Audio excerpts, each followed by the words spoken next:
So today, let's talk about the confirmation of transactions on Ethereum network.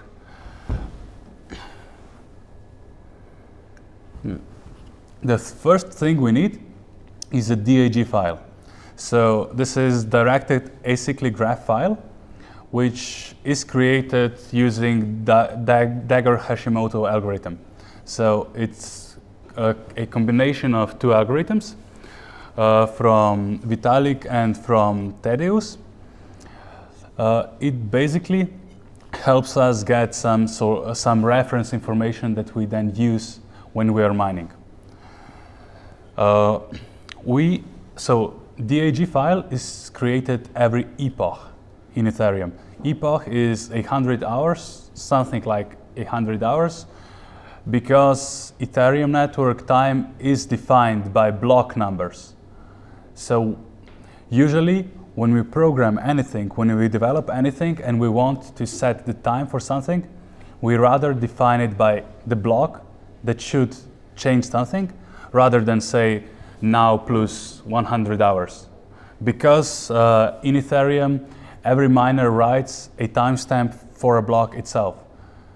We don't have a centralized time, which means that basically if a miner's clock is set differently than all of the networks, the miner's clock will be timestamped. So when we do a validation operation, or rather when we try to validate something, we take a part of DAG file, and in the first step, we use a random sequence. We hash them both together with Kesak 265 hashing operation, which is not equal to even final Kesak hashing operation. The operation used in Ethereum network is one that was presented on a competition and was later improved 3 months after. So in 3 months later it was published and it was improved by then, but Ethereum still uses this one. So it's not the same as secure hashing algorithm 3. So we hash those two values together and we check the result. And if we get enough zeros from left to right, then we can write a new block. This is transaction verification in proof of stake network. Proof of work. When we go to proof of stake, we only do one of this iteration and then we just write the block. We don't have to get the optimal or the best result. In later iterations, we change from random sequence to previous hashing result. So once we did the first hashing operation, we just use the previous result plus a piece of a DAG file, and we hash them together and check for the result. When we get a good result, we write the transactions that we receive to the blockchain, or we validate the block, we sign it ourselves, we send it to all of the other nodes, and we get awarded. So currently the award is flat per block 3 Ether award, but we also get a gas money award, gas prize. So when we send a transaction to the network, we know it's not free. We have to pay a small fee of Ether. And that fee is rewarded to the miner that validates our block. Currently, the gas fee compared to the per block award is really small. But it is expected that once we develop a network, or once the network develops itself, the gas fees should dwarf the flat per block award. So basically one operation, so one hashing and check operation and retrieval from DAG file is considered one hash. So hash rates basically tell us how many hashing operations per second we have. We won't talk about the viability of mining and mining rigs and stuff like that. This is for your own entertainment. Okay, but we have two options for Ethereum mining at the moment. Okay, we can rent mining rigs, but that's still kind of pool mining. So we have pool mining and we have solo mining. Pool mining is when we work with other miners together to validate a block. So basically a pool of a lot of miners works together towards getting a solution towards validating a block. And once the block is validated by the pool, there are different options on how the miners are awarded. Some are awarded by so some miners are rewarded if they participated the most in validating of current block. Some pools have a scoring system, so basically every time you submit a valid solution, you get some points, and then when a block is validated, the best miner gets awarded. And solo mining is basically what it says. So you have your own rig, you mine yourself, you use the DAG file and the hashing algorithm. So Ethereum confirmations are made on GPUs. And GPU mining was selected intentionally to disable ASICs, so application-specific integrated circuits, because Bitcoin has an issue with that. We all know that Chinese are the biggest crypto miners of Bitcoin currency, and with that, they also have the most power in the Bitcoin world. And since they have a lot of resources and they started building a mining farms fairly soon, they have a lot of those. But with GPU mining, you cannot build ASICs because of the processes that have to happen much faster or in much different operations than with Bitcoin. We won't go into details this time, maybe next time, but basically GPU mining disables ASIC mining, which enables the equal distribution of power to all the miners. Okay, so we are moving towards the practical part of today's workshop. I wanted to do more practical stuff this time so we can play around with smart contracts, maybe do some stuff together. But first, let's talk about the 3 use cases that Ethereum Foundation itself has on its webpage. So if you want to start learning, I really suggest going to Ethereum network webpage. They have token smart contract guide, they have auctions smart contract guide, and voting smart contract guide. I think that they have it. I haven't checked the voting one. So with tokens, we can use them as they're used right now. So ERC tokens are usually used to support the service. Some are monetized, some are not. But they can also be used like a right-to-use tokens. So basically, you have a token, you can do something. We can actually mash some of those together. So basically, each user can have X amount of tokens that they can use to vote for something. They can bid with the tokens, anything like that. Auctions on blockchain, or at least on Ethereum blockchain, are fairly interesting because in ordinary auctions, you mostly know how much people are bidding on stuff. You mostly know who is bidding on anything, stuff like that. Here we are anonymous, and we can also hide the actual bids. So we use the built-in hashing to hide the bids, and then we can have a reveal time, and we can actually reveal the bids and still make sure that the bids were actually bids were actually true. Also, as it is with all the blockchains, everything we do is fully accountable, so we cannot pull out of the bid if we win, and we cannot dummy bid actually. And there is voting. So I actually want to do voting today.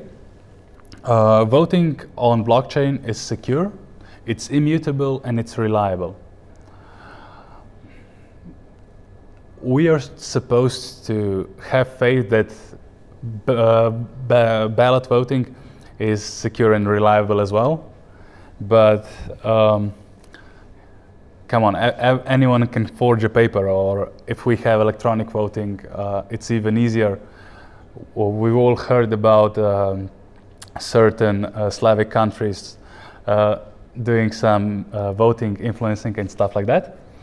So let's say that if we do a smart contract voting correctly, then we can avoid that. Okay, so as I said, I want to do a voting smart contract today. The basic one will be single-use voting. So basically, you deploy a new smart contract every time you want to do a vote. And the first option is just simple yes or no question. So basically, we agree with the question or we disagree with the question. Then, once we get through the code, once we deploy it and see how it works, we can look at the reusability option. We can do the time lock, so actually block lock. This is the stuff I was talking before. So we base anything on blocks. In Ethereum, currently the confirmation time or the new blocks are generated between 12 and 15 seconds. So we can predict fairly accurately which block we have to determine, so that it does something, that it stops the voting, that the voting can be done after it, or something like that. And we can also do a hashing of the votes before we pass them, so we send the hash, so the votes are hidden, and then we can have a reveal period when every user reveals what they were voting on. The beginning smart contract can be found here, so at my public GitHub. If you wanted to do some tampering at home, you're welcome to do it. But right now, let's just open the smart contract and take a look. Okay. Wait, let me just check if I'm synced. Okay.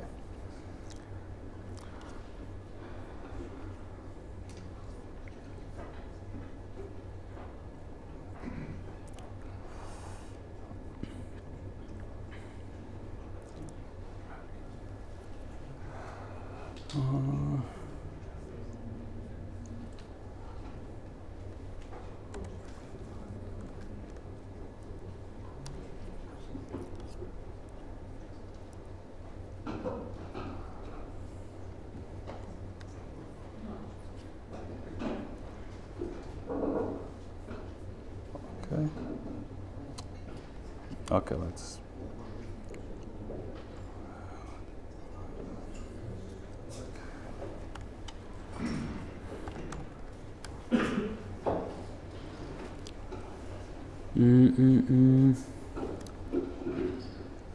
Oh, this is wrong.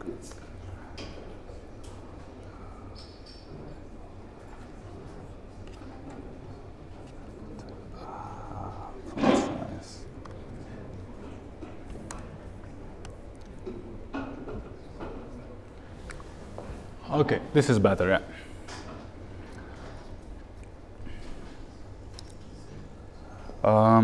So right now I have two smart contracts complementing each other. I have the govern contract, which is basically the administrative part.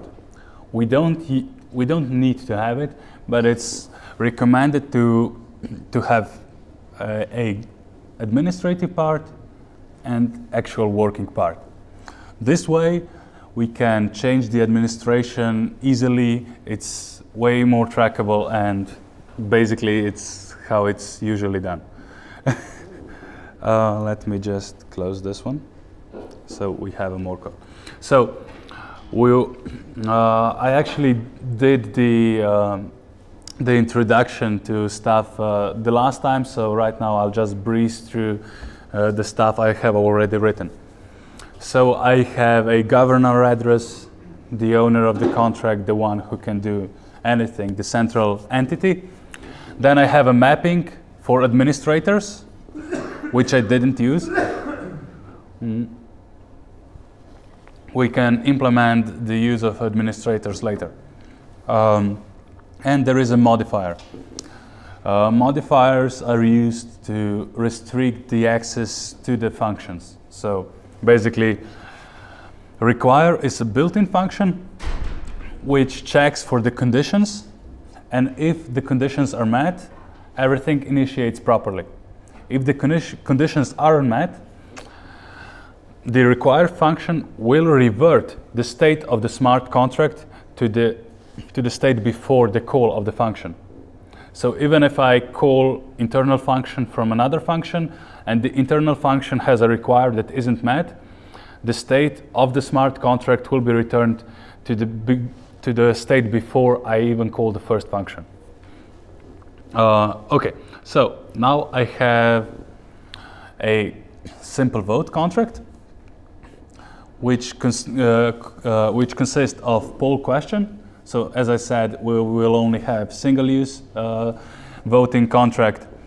Then I included total number of votes just for our entertainment, so we can see how the contract works.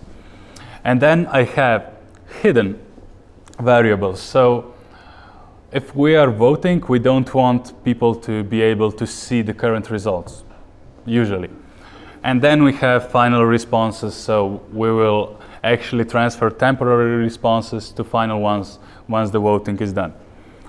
And of course, we'll have a string that will let us know what the result was. So, as you can see, I have a contract, simple vote, and I have a function, simple vote.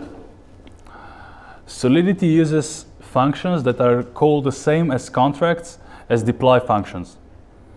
So you use them, or you are even just able to call them when you deploy the contract. Once the contract is deployed, both functions, simple vote function and governed function, won't be even callable in the smart contract. What I did here is just say, okay, we'll ask the poll question, and then we set all the variables to 0. So Solidity and Ethereum is actually working on a 0 initial state. So basically, booleans are false, strings are empty, integers, any kind, signed, unsigned, are zeros. But sometimes when you deploy, in really rare occasions, you can get an unexpected value somewhere. So I recommend it. I myself recommend to just define everything as 0 or whatever you want it to be at the initial state. Okay, so now we have only two functions. So one is vote, when we select if we approve of the proposal or a question, or if we disapprove of it, and it's public, so anyone can see it. And we have end vote function, which can only be called by the governor. So this is actually how you use a modifier, and if anyone else tries to call it, they won't be able to. Okay, so yeah, basically we say the proposal was denied, approved, or it was a draw. Nothing special here. What I did here was I used else if clause, because, okay, yes, booleans have true or false variables, but still, since the network is a bit unstable, I rather use exact numbers rather than just else clauses. Or we can say, okay, else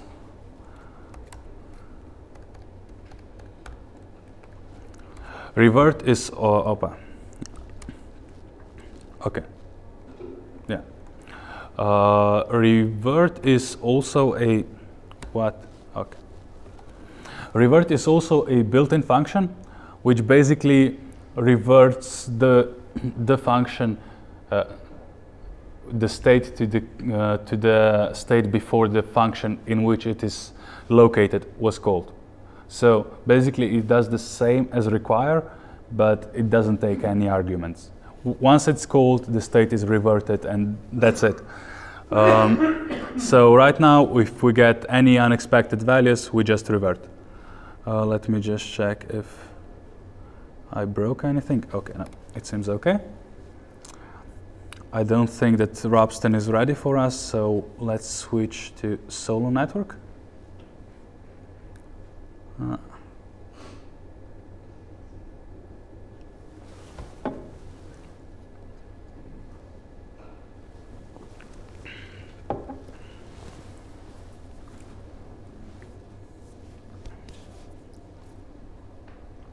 Okay.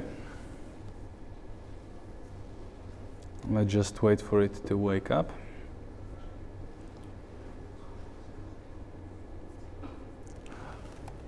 Okay. So, like we did last time, we deploy the function in Mist, the contract, sorry. But this time we don't have any errors, which is good. So, in the governed part of the contract, I defined that a governor, so the governing entity is message sender. So message sender is the entity that sends a transaction. In our case, when we deploy the function, it's our account, and Mist actually enables us to choose, okay, oh yeah, let me just transfer some Ether to that contract.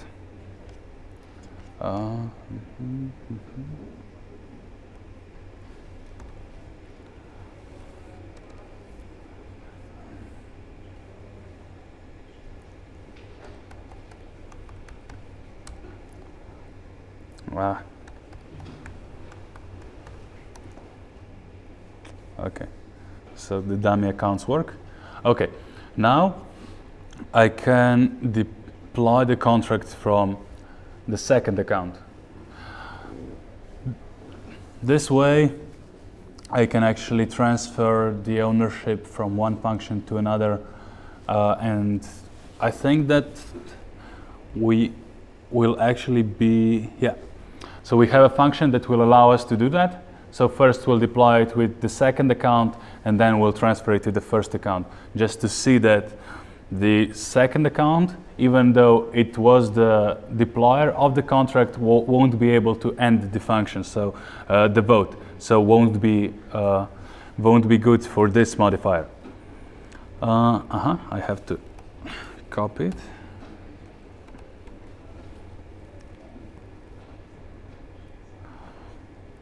Okay, so as you can see, I have two deployment options. I can select which contract to deploy.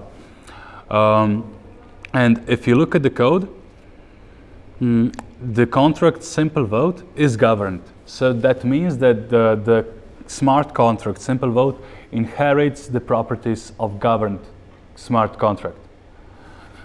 Governed smart contract, on the other hand, doesn't inherit anything, which means if I selected governed in the Mist, I would only deploy this function, this smart contract, and the only thing I would be able to do is transfer governorship and be the governor. Oh yeah, you can also make a smart contract inherit multiple properties from multiple other contracts. So basically you just chain them and separate them with a comma. So okay, now I have simple vote, and let's ask a question. So is this fun? And I deploy it.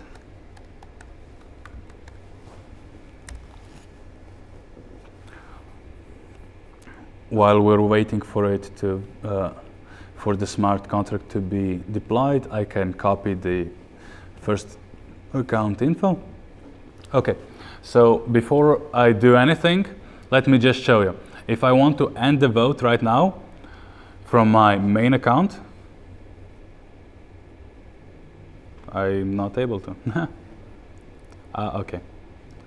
Now, the transaction won't even happen because Mist already checks if I have the rights to initiate the transaction. It sees that I don't, so I cannot do it.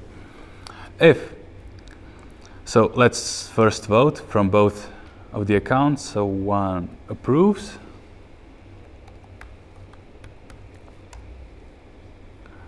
And the second one doesn't.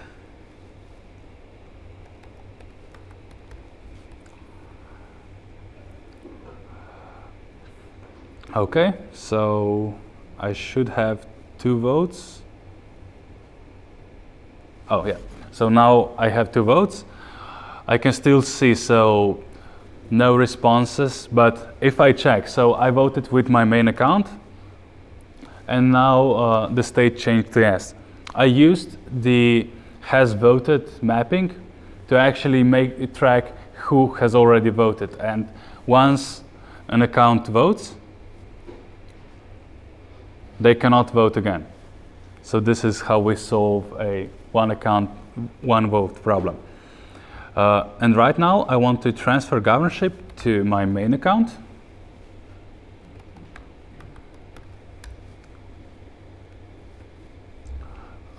Let's see. So the governor should change. And right now, if I want to end the vote with the previous owner, that cannot be done, but if I change it to main account,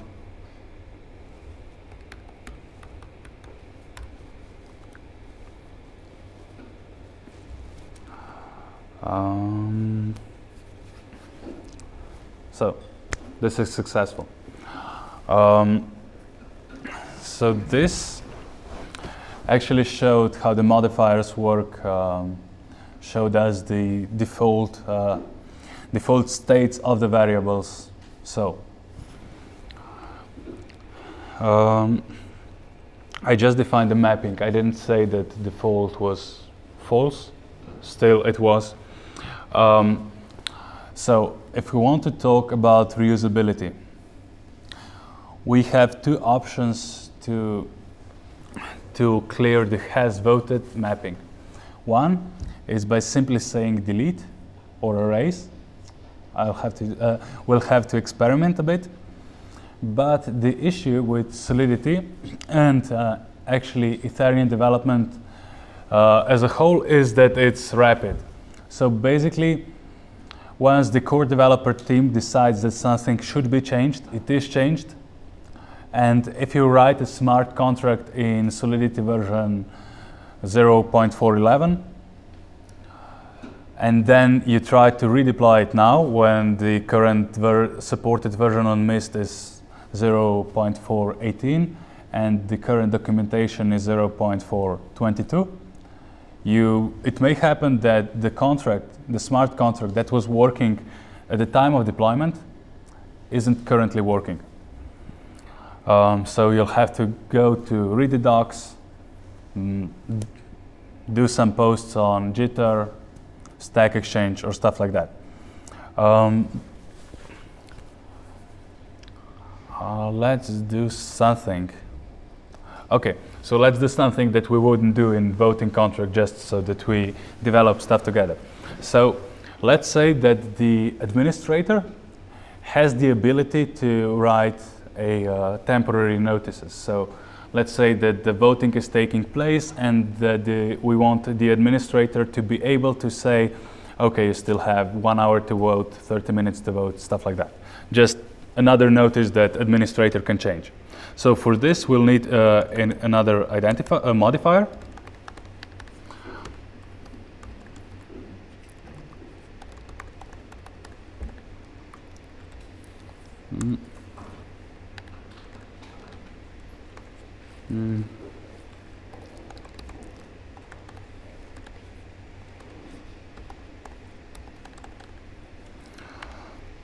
And let's say that we also want to allow the owner to do the same things administrator is allowed to do. Or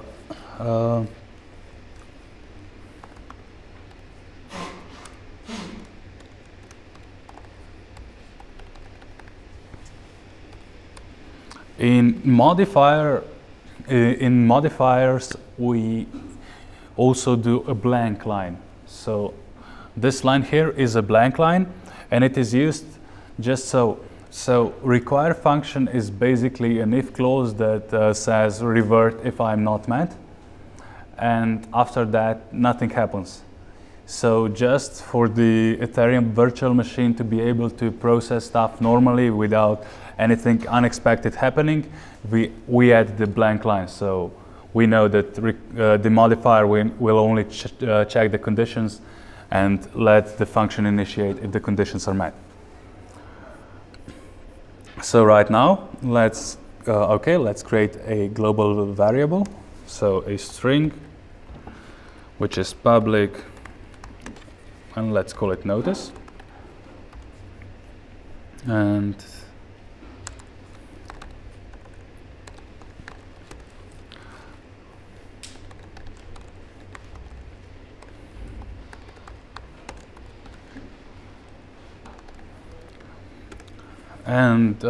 we have to specify the visibility, if it's internal, external, public or hidden. And we say only administrator. Wait, did I define it properly? Modifier, yeah. Okay, so right now we already have a require for the administrator. So basically the only thing we need to do is say that notice is equal to notice is equal to notice. And this should be it. But we also need to have a function that tells us who the administrator is. As I said, the smart contract is separated in two different parts. So the administrative part at the top and the actual smart contract part at the bottom. So right now I have to define a new function in the administrative part that says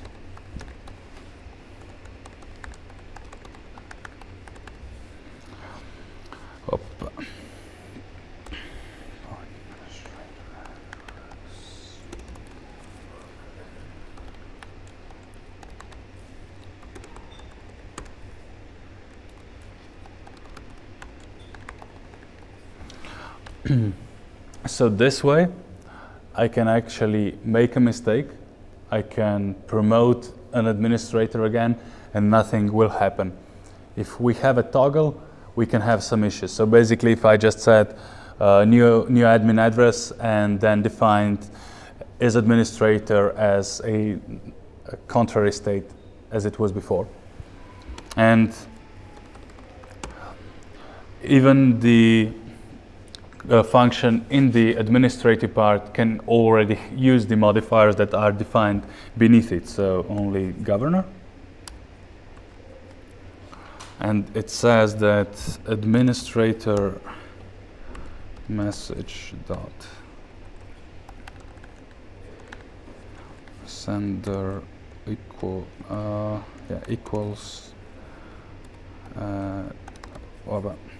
yeah, I know I made a mistake.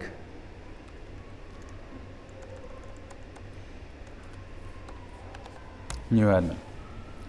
Okay, so we could do some checks that we don't, with requires that would say, okay, if we want to appoint a new admin that is already an admin, revert, and this way we could save some gas, because when something reverts, the gas is also repaid to the person that called the function. So if the call is invalid, cannot be executed for some reason or another, the caller gets their ether back. That's why doing exact functions is really important. So if in any case somebody isn't allowed to do something or won't profit from it, won't get the expected result back, we define it with require, and this way we save the user some money, and on the other hand the user experience is better. Okay, so let's save it and try to deploy the new function.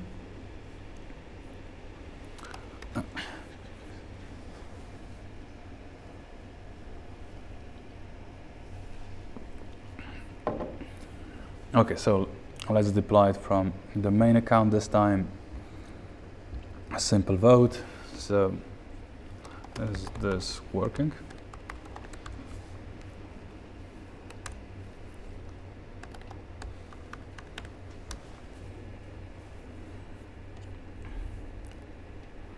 Okay, let's copy the address.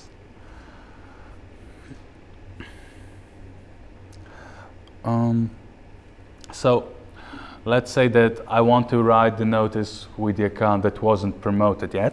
So this is a notice. Oh yeah, and as I said, the string null state is empty string. As you can see here, nothing is written. So if I try to deploy to do this from the second account which wasn't promoted yet, I get an error. But if I want to do it from the owner account, which also isn't administrator,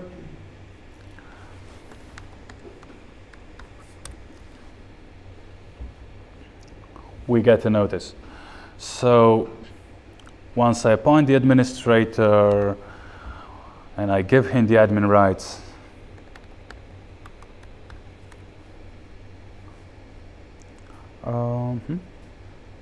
okay, let's try to write, this is a notice too, but from the second account, oh no, it didn't change. Okay, so this works. So basically you can have tiered administration, you can have hierarchical administration, you can have a tree administration. So basically some entities can do some stuff and the others can do the other, or you can have the entity that is above the other entity can do anything that the entity below can do. So this would be it for the practical part, and I'd like to return back to the presentation. Oh yeah, are there any questions on what I did? Does anyone have any comments or wants to discuss something about the smart contract? Okay. Okay, so let me finish up. There is actually a point that I remembered while I was driving here. So since the last meetup, I got a lot of questions about the alternatives to Ethereum, to Hyperledger, to anything else. And I have mixed feelings about them. Let me explain. So alternative blockchains are good.